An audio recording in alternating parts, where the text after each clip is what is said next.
on. It's funny because our old software that we used to use gave us like a 5-second countdown. It would be like 5, 4, and this one's just like, bam, you're here. It's just like, we want to see you right now. Anyways, happy Monday, everybody. We are here to chat with you for a coffee chat. Hopefully you guys are doing okay. Both Christina and I this morning have had our own type moments. So that's kind of, I think, Monday. That's kind of Monday, week 927 of isolation. It's week 7 for us, I believe. It's week too many, but anyway. Well, we go. And that's it. I said to Christina and I said to myself, well, I was saying to Christina on my own end is like, we can be there, we can listen, we can talk about it, and then we're just like, okay. Good morning, Shannon. All right. There we go. Today, what we are talking about is actually snacks. So this is one of the biggest things that we've seen, and Lindsay's snacking right now. One of the biggest things that we've seen happening in the groups and stuff is that people are struggling with snacking, too much snacking, not eating proper meals, and then ending up snacking, eating the wrong snacks. So we're going to kind of talk about snacking as a whole. And we're going to talk about which snacks are good options and what times to eat snacks and what times to eat meals. And especially when you're a bariatric patient, snacks and meals sometimes kind of all run together because there really isn't a huge differentiation between the size of a snack and the size of a meal, especially when you're early out from surgery. Now I have more there's more of a difference between my snacks and meals, but I remember back in the day when it was like snack, meal, same. But there's also a lot of controversy when it comes to eating snacks that, there's some surgeons out there that say 3 meals a day, nothing more. Don't eat anything else. All you need to eat is these meals. And to that, I say, so Lindsay and I disagree with that. And Lindsay, why? What's the reasoning for? Yeah, I think it's hard, right? Because people come into this idea after bariatric surgery with the very, very old diet mindset that we've lived and breathed for so long, right? I hear people all the time telling me all these things, and I've been in this industry for 20 years, guys. So I have seen literally everything from up to down to different diets and all this stuff. So when we come into something like this with our diet mindset, it's okay. I'm not going to eat anything. If I limit my calories so much, then I'm going to lose the weight. And the actual truth is the complete opposite of that. Well, right after bariatric surgery, which is why we always say get your calories up as quickly as you can.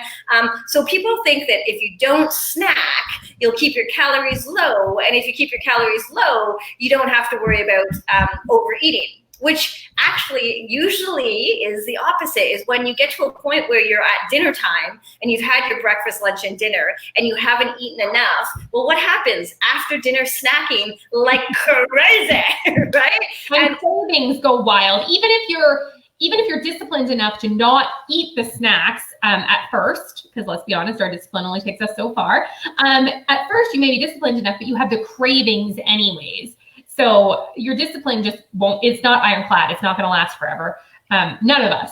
You can be the healthiest person in the world. And totally. And our willpower starts out just like anything else in the morning, right? I mean, again, as we just said, Christina and I both woke up kind of like, but most of the time, you feel okay up here and you're really good with your willpower and you're saying no to this and you're saying no to that and you're opening the fridge and it's laughing at you and you close that fridge because you're in it, you got it.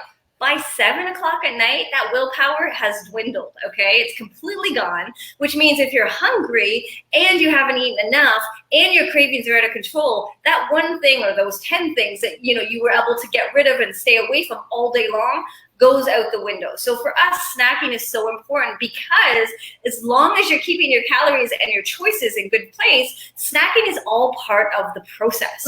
Let me clarify something, because this gets blurred a lot in the diet world, and especially in the bariatric world. Grazing and snacking are very, very different concepts. Grazing is you walk by the kitchen and grab a handful of this or a scoop of that or a few of these, and you're not mindfully eating, you're not conscious of what you're doing. Often those things don't get put into MyFitnessPal. They still get put onto your butt. The calories still exist, but you don't really pay attention to those. That's mindless eating. Snacking is where you deliberately go and eat something to fuel your body. So whatever the snack is, you've mindfully thought, you've decided to fuel your body with something. So, you know, you go to the kitchen and you get some apples and almond butter, and you sit down and eat them. Or you go and you get some protein cookie dough that I'm obsessed with. Or you go and you get a protein bar. Or maybe you go and you get a bag of popcorn. But you've mindfully thought of what you're going to snack on. And it's been an acceptable amount of time since your last feeding. So that, you know, you're fueling your body. You're using that snack in a constructive way instead of a destructive way, like grazing. So snacking, mindful, there's been enough time that's gone past. You're actually fueling your body with it. That those are some of the differences between snacking and grazing. And snacking also goes into your tracking. And again, you've thought it out a little bit more clearly. Yeah, and we hear all the time, you know, I'm just not hungry. I don't want to have a snack, or I just don't feel like it. And the truth of the matter is, the more you don't feel like eating, the worse it is for you, because it just means that your metabolism is not working the way it is. But as Christina said about grazing, I mean, I don't know about you guys, but Christina and I were just talking about this morning. I feel like my kids must starve on a regular basis based on how much food they're eating currently, right? Like when they go to school with their snack, one snack and lunch, and then they eat me out of health and home. But this is the big difference, and I keep trying to say to the kids, just as I say to myself, if you want something and you're truly hungry and you truly need to fuel that body, you know, grabbing an apple with some almond butter, grabbing some carrot sticks with hummus, grabbing something, and that's going to be okay. But when my daughter goes and like pours her 18th bowl of cereal, I'm like, you're not really hungry. And if you were, you would have something that would be fueling it versus something that's just, I'm bored, or I sit on my computer and I want to be snacking on something. So we've implemented some snacking rules in our house. They're allowed to have fruit any time of the day they want. So, because again, eating out of house and home. So they're allowed to have fruit anytime they want. Treat type things, or anything basically that lives in our pantry, needs to be kind of earned. And also we are eating mindfully. So we're not eating while we're on devices. We're not eating while we're watching television. So we're sitting at either the table or the counter and we're eating. And this goes the same for me. It's not just the kids. It's not like I'm, you know, this mean mom. But you need to be thinking about what you're doing and eating mindfully. And I find that since we've implemented some of those things, that they're not doing the mindless snacking as much. And you know what? They're not alone in this. That kids are no different. They're just mini versions of us. But I'm the same. That if I'm just like, you know, grabbing this and grabbing that, not really thinking, and even if it's healthy food, I'm eating way more than what I did if I just sat down and paid attention to what I was doing and spent 5 minutes having a snack and then move on and go about my day. And then I'm like, okay, I'm fueled, I'm full, I'm good. And now I can move on. So yeah, and that idea of mindfulness is really important too, because this is definitely one of my go-to snacks. I really love this. One, because it takes a little bit of time to eat. I can't just stuff it in my mouth and then keep going on my day, and then my brain and my stomach haven't communicated with each other, so I still feel starving. This takes some time. Now, obviously, right now, I haven't eaten it all. But even if I'm sitting or if I'm even doing things and eating it, it still doesn't take 10 seconds to stop in my mouth and swallow down. And then I'm like, well, now what? I'm still hungry, right? Your brain to your communication to your stomach to I'm full does take that time.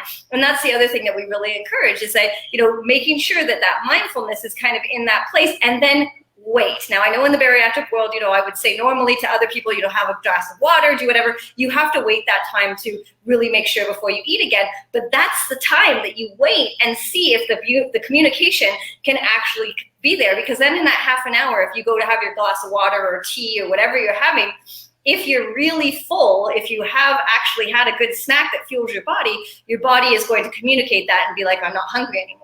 But we tend to do, and I know my kids are bad at this, I'm really bad at this, is I scarf it, right? I actually am like, no, slow down. But I'll eat it really quickly. 2 minutes, 5 minutes. I mean, let's be honest, I could eat a meal probably in about 6 minutes if I wanted to. And then my body and my brain and my stomach can't catch up. And then I'm like, oh my God, I'm starving still. It's impossible after the amount of food I just ate, but my brain and my stomach haven't communicated. It's not enough time. It hasn't gone down to where it needs to go. The other thing, especially in the bariatric world, they talk about this a lot too, is your capacity. Like you only have so much capacity. And if you overfill your capacity, then you're not hungry again in 3 hours. You should be eating every 2.5 to 3 hours. So if you eat something that's so filling right now that in 3 hours you just can't eat again, you overate at your first time. Or you ate the wrong thing is another option. That if something made you feel yucky, like if I eat dairy, if I can't eat any dairy. So if I eat dairy, I bloat really bad and I literally can't eat again for like 7 hours. So it's just awful for me. I can't eat that. If you eat, those of you that get dumping syndrome, if you eat something that makes you dump, well, then you feel like junk for hours afterwards. So pay attention to that. If you're not eating every 2.5 to 3 hours, there's a couple things going on. Either you're eating too much, you're eating the wrong foods, or your metabolism is slow as a slug, and you need to rev it up by eating every 2.5 to 3 hours is one of the fastest, easiest ways to rev up metabolism. And it doesn't mean that you have to eat like a huge meal every time. An energy ball, a piece of fruit, some carrot sticks and hummus, like some veggies and hummus, something like that. A protein shake if those sit well with you. A little bit of like deli meat and pickles or something like that. A cheese stick, like things like that are things that you can eat so that they're not huge and bulky, but they're just, things that you can eat that, should fuel you again for 2.5, 3 hours, and then you eat your next thing. And over about a course of 7 days, this is why I designed a 7-day reset years ago. But over the course of 7 days, if you focus on revving up that metabolism, you will notice your hunger signals come back. Hunger is not bad. Hunger is good. Hunger is telling you that your body has used all of the fuel that you gave it, and it would like some more. So we always see like, oh no, I'm hungry. That's so bad. No, hunger is so good. As long as you're hungry for the right things and you're prepared for your hunger so that you can make the right choices and you don't get over hungry or hangry, which is a whole other ballgame. And it's really hard to make good choices when you get yourself to that point. Absolutely. And I think too, you got to remember, like we talked about, the types of food. I mean, if you ever sat down and ate an entire bag of chips or an entire bag of popcorn, and it's just like, again, first of all, it's mindless, right? But because there's nothing really in that from a nutrition point of view, it's not getting you full. But if you sat down and had a plate of vegetables, you'd probably be only able to eat maybe half of that plate. And this is, tiny tummy or not, this is just how the body really metabolizes the food, right? You put something in your mouth like a popcorn, it's got nothing. So it's just like, whoop, just like literally goes through you. Or if you put something that's really, really good, it's going to take some time and allow the nutrients to soak out and kind of go into the bloodstream and do all the fancy things that it needs to do. So keeping in mind that when you say, but I can eat so much, or, we hear this a lot, like, I stretch my pooch, whatever it is. But the reality is it's choices of what you're putting in your system. We can all eat huge amounts of popcorn and chips and all of the filler foods because there's nothing in them. But if you sat down and had, 8 almonds and a cheese stick or whatever your choice may be, you're going to feel full longer because the fuel is happening in the body and getting it ready for that next rev or that next need when it comes to those hunger symptoms. So that's really important too. Totally. Also, I just mentioned a minute ago, being prepared for your snacks is really important. So I think every week since this isolation stuff has started, I have told you guys that I suggest packing a lunch and putting it in your fridge. If you're not going to the extreme of packing your full lunch and putting it in the fridge, do the snack basket. So you can either do a daily snack basket where these are all the snacks I can eat today. So you know what, maybe fruit or veggies aren't your favorite thing. So maybe you'll eat your protein bar and your cheese stick or your yogurt first, but then eventually you're like, okay, well, I've ate through that. You're like the hungry caterpillar. I ate through this and I ate through that and I ate through this. But then all you have left is fruit and veggies. So that's what you're left with, that's what you have to do at the end of the day. I've seen lots of parents doing that for their kids too, that you put in, a selection of things. And yeah, if you want to eat, the Twinkie first, I mean, obviously bariatric people shouldn't be eating Twinkies necessarily, but if you do, if you eat it first, then it's gone and then you don't get another one. So it just goes in your basket, right? So you put whatever you want in there. So you could do a daily basket or you could just do different snack basket options. Being prepared, chopping, washing your fruit and veggies, having them ready for you. If you open your fridge and there's a giant head of cauliflower, you're far less likely to snack on that than if you open your fridge and you have all kinds of chopped cauliflower and a thing of hummus, maybe a thing of ranch dressing if that's what you do or whatever. But if you have all that stuff ready and staring at you, you're more likely to grab that. But the more work you have to put in, the less likely you are to do it. So get yourself prepared and have those things. The other thing that I always try to do is the snacks that you want to eat when you're good motivated Christina. The snacks that motivated Christina wants to eat need to be front and center. That if cookies are front and center, motivated Christina goes away really, really fast. And cookie Christina comes out. So you need to make sure that you have the snacks that you want to eat first. So at eye level is really important. In your refrigerator, have the good healthy things out of the crisper and keep the less healthy things in the crisper where they're sort of hidden. So just having those things available when you open the fridge, when you open the pantry, when you open the cupboard, whatever it is, you see the good healthy stuff first. Yeah, and like with everything, guys, one of the biggest things we always recommend for you guys to do is do a quick assessment, right? I mean, I mentioned yesterday that food is something that is a really big struggle for me because I have no on-off switch. It's like it's either on or it's off. So you have to be honest with yourself. So if you're like, okay, snacking is my downside, what are the things I tend to go to? When do I tend to go to them? And we know after dinner or even after lunch, like that kind of sweetness after dessert, the whole idea blows my mind. But like that idea of that, so look at the areas that you are truly struggling with, right? If you are struggling with that mid-morning snack, well, that's when you find something that really gets you going, gets you excited about having a snack, right? That's what this is for me. If I could have peanut butter and almond butter and apple like 3 times a day, I would, but I try to, change things up a little bit.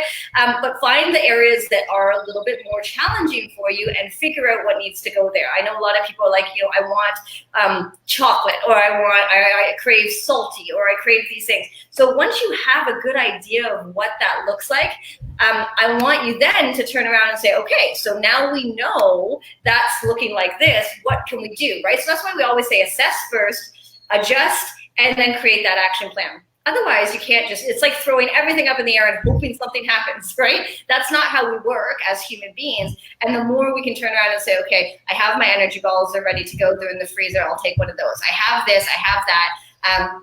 It makes it easier to make choices. And let's be honest, we are lazy by nature. And I say that about everybody, right? So is it easier to go in and grab a handful of nuts and pop them in your mouth versus cut up an apple and add and do those things? For sure it is. But when it comes to actually having stuff there, like for me, if I don't want my kids to eat everything, I won't cut up the pineapple or I won't cut up the melon, because you know what? When it's there, and again, of course, those aren't bad things to eat, but when they've just had lunch and then they pull out the whole thing of pineapple and just sit there and eat the whole thing, I'm like, so I won't do it, because none of them are going to grab the pineapple and cut it up and eat it. They won't. They're just lazy by nature. Like that's how it works. So it's just little things like that, finding those tricks to kind of help move you forward with the snacking, because it is one of the biggest things we've heard about. And the 2 times of day that I find people say that they're the worst about snacking is that mid-afternoon time between like 2 and 4 p.m. That's a really bad one. And I always use Oprah here as like that she's such a genius, because her show came on at 3 p.m. and women specifically, like, she targeted stay-at-home moms, like that was her big market, right? You get that lull in the afternoon where you're tired, you're drained of energy, and you just want to like sit on the couch and do nothing. That's because your body's depleted, because usually you haven't given it the proper stuff or enough of the proper stuff earlier in the day. So then you tend to have a little binge in the middle of the afternoon there, or a decrease in energy. I find a lot of people drink coffee at that time.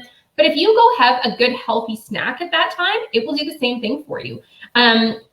Ultimately, unless you're keto, and then you fuel with fat, of course, but if you're not, something with carbs. So fruit is a really good option in that mid-afternoon. That almond butter and apple would be an amazing mid-afternoon snack. I mean, it's good anytime, but mid-afternoon, that would be an amazing snack to have. Banana and almond butter is another really good one.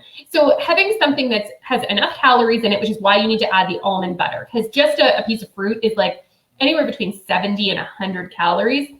That isn't going to be enough. It's enough to get you through in terms of fuel, but in terms of giving you that spike of energy, it's probably not going to be enough to do that. It'll bring you like back to here, but to get you through the dinner hour and motivated enough to cook that dinner and do all of those things, that mid-afternoon snack is incredibly important. So find something you love to eat.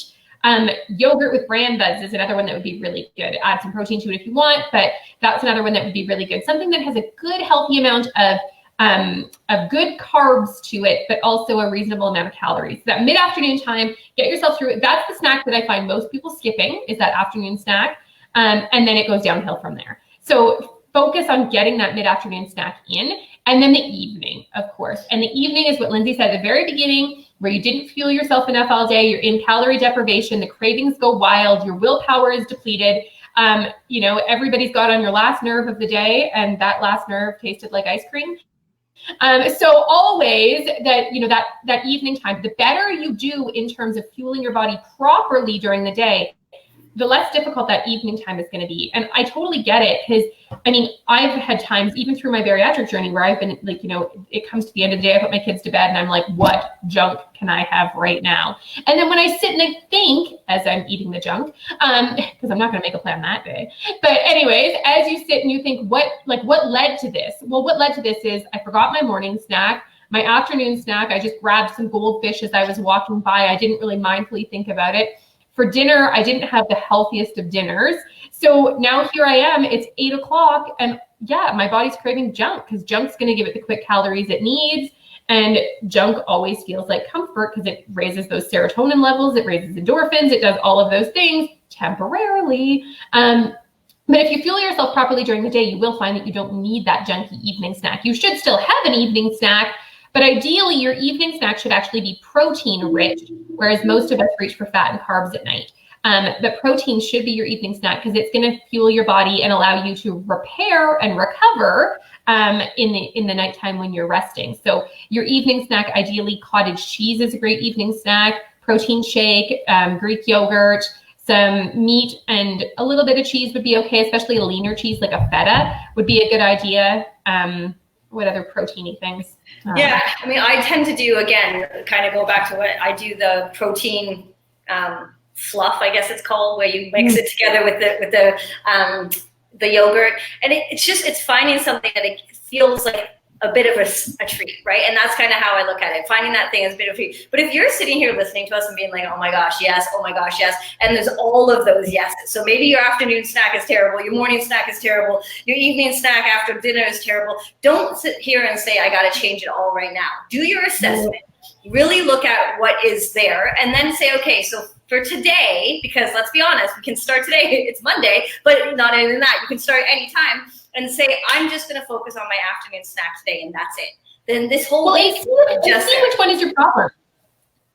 Yeah.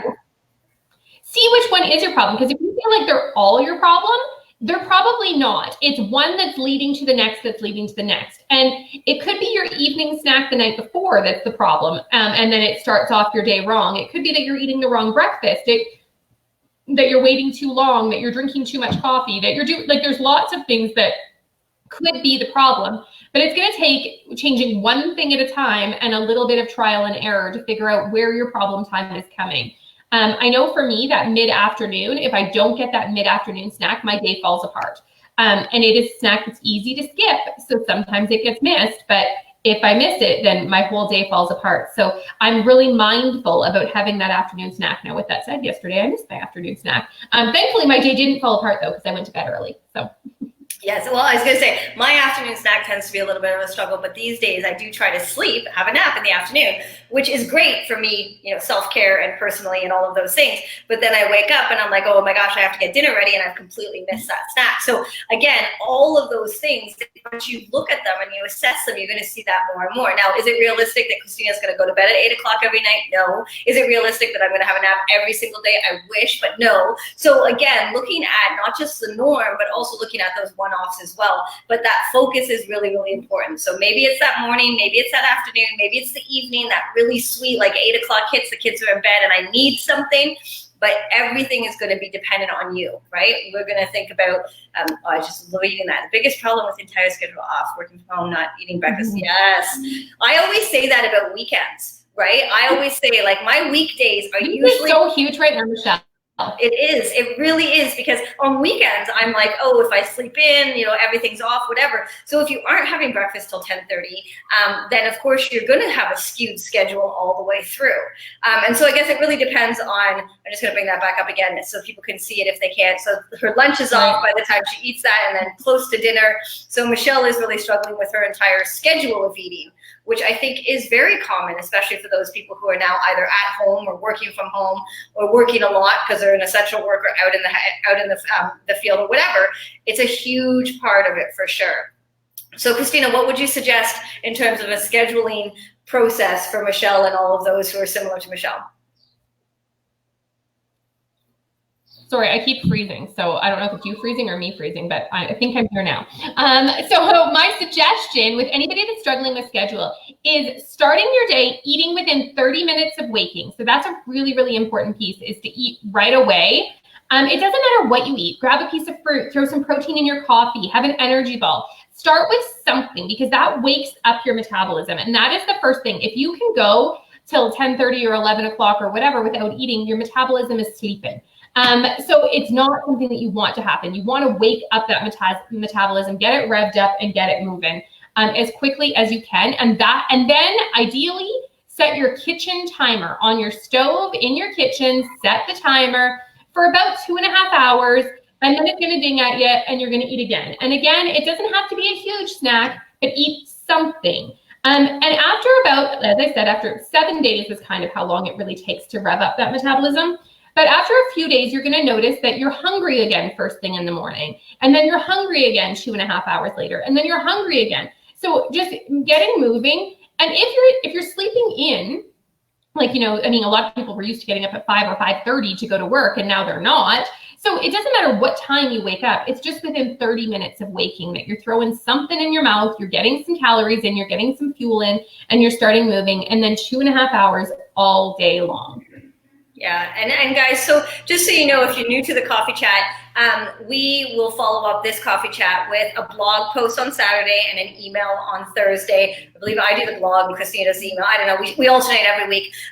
So there's a lot of things that we will cover in those kind of from our own perspectives, from our own experiences as well. But again, our biggest thing is just really assess, see where you're at, and then see what adjustments need to be made. You know, turning around and being like, oh, all my snacking is wrong. I mean, that may be true, but it also, as Christina said, might not be. So just really start there and then start looking at, okay, what are some options? You know, post in our groups, right? We have our free groups. We have those places to be like, I'm really struggling. I want a new snack. I'm so bored with my X snack or whatever. Ask some people, what do they suggest? You know, on our daily posts on what you eat, I go in there sometimes because I'm like, oh, I wonder what she's eating now. Oh, that sounds good, right? People do meal prep on a regular basis and they post photos for us to look at them and stuff. And I'm always like, oh, that looks good. I want to try that. So don't suffer in silence. We always say this. Don't think you're by yourself. This is probably snacking. It's probably one of the biggest things we've heard over the last 6 weeks or however long we've been doing this craziness. And it's one of those things that you can get some support with. You just have to take that time to really focus on what you're currently doing. Anything to add, Christina? And you can take back control today. So start from your next snack, the next time that you go to eat. Think about it, be more mindful with it, make the snack basket, set the timers, do whatever piece that we've said here that speaks to you, implement it starting today and try it. And then if it doesn't work, that's okay. If it does, that's great. All right, we seem to be having some internet struggles. Yes, I don't know. Wrap up, Lindsay, and we'll go to the blog and the email. Yes, have a great Monday, guys. We'll talk to you later. Bye. Bye, guys.